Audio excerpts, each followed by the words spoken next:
तैयार रहिए, स्टार्ट। भारत और बांग्लादेश के बीच पहली क्रॉस बॉर्डर ऊर्जा पाइपलाइन के उद्घाटन से दोनों पड़ोसी देशों के मजबूत होते रिश्तों में नया अध्याय जुड़ गया है। स्टॉप। इसे मैत्री पाइपलाइन भी कहा जा रहा है। स्टॉप। यह बंगबंधु शेख मुजीबुर रहमान की जयंती के एक दिन बाद शुरू हुई है, जिनके अमार शोनार बांग्ला हमारा सोने का बंगाल विज़न में बांग्लादेश और भारत के पूरे बांग्ला क्षेत्र के मैत्रीपूर्ण विकास तथा समृद्धि का समावेश था। स्टॉप। पाइपलाइन के जरिए पश्चिम बंगाल के सिलीगुड़ी से उत्तरी बांग्लादेश के 7 जिलों में हाई स्पीड डीजल की सप्लाई की जाएगी। स्टॉप। इससे बांग्लादेश के विकास को रफ्तार मिलेगी तो भारत के साथ उसकी कनेक्टिविटी भी बढ़ेगी। स्टॉप। इस कनेक्टिविटी की दिशा में अहम शुरुआत 2020 में हुई थी, जब 56 साल बाद हल्दीबाड़ी चिलाहाटी रेल मार्ग पर माल गाड़ियों का संचालन बहाल किया गया था। स्टॉप।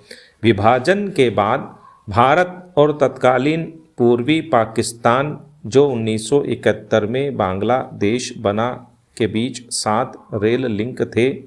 भारत पाकिस्तान युद्ध के बाद 1965 में ये लिंक बंद कर दिए गए थे।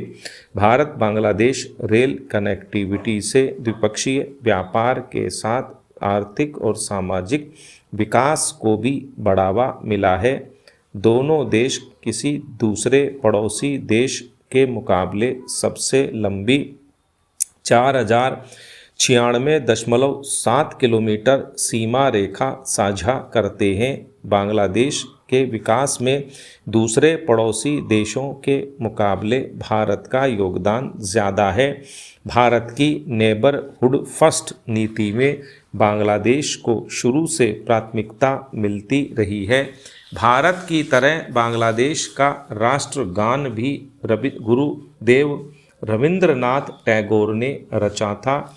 दोस्ताना रिश्तों के बावजूद कुछ मुद्दों पर दोनों देशों के बीच विवाद काफ़ी समय से लंबित है। इनमें तीस्ता नदी जल विवाद शामिल है। यह नदी भारत से बांग्लादेश में प्रवेश कर बंगाल की खाड़ी में मिलती है। पश्चिम बंगाल के आधा दर्जन जिले इस नदी पर निर्भर हैं। बांग्लादेश शिकायत करता रहा है कि उसे तीस्ता के पानी का वाजिब हिस्सा नहीं मिलता। भारत और बांग्लादेश 54 नदियां साझा करते हैं। गंगा के पानी पर दोनों में 1996 में संधि हुई थी, पर तीस्ता के पानी पर संधि की भूमिका नहीं बन पा रही है। इसी तरह भारत में अवैध रूप से रह रहे बांग्लादेशियों की समस्या का हल भी नहीं निकल पाया है।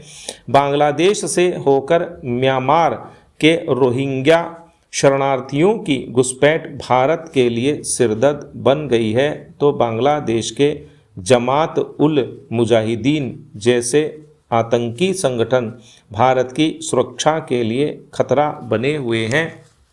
दक्षिण एशिया में शांति के लिए दोनों देशों को इन मुद्दों के हल की दिशा में सक्रिय पहल करनी चाहिए। स्टॉप। पैरा। लंबे समय सत्ता में रही कांग्रेस में अंतर्कलह तब भी था जब केंद्र व राज्य में उसकी ही सरकारें होती थीं।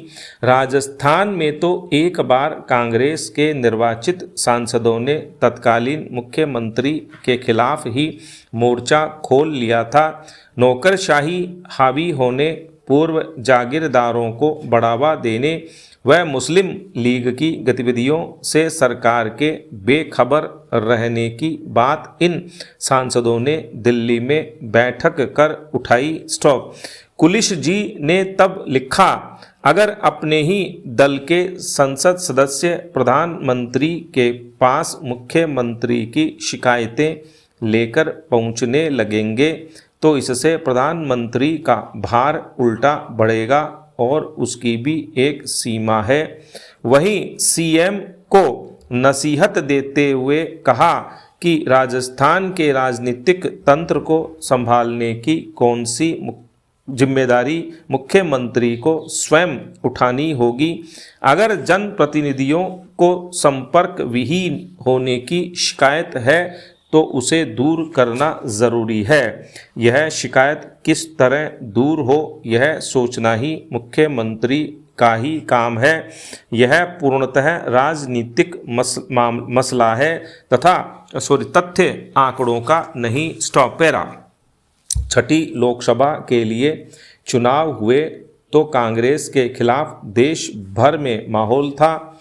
आपातकाल की ज्यादतियों के विरोध में एकजुट हुए विपक्षी दल जनता पार्टी के नाम से चुनाव मैदान में थे।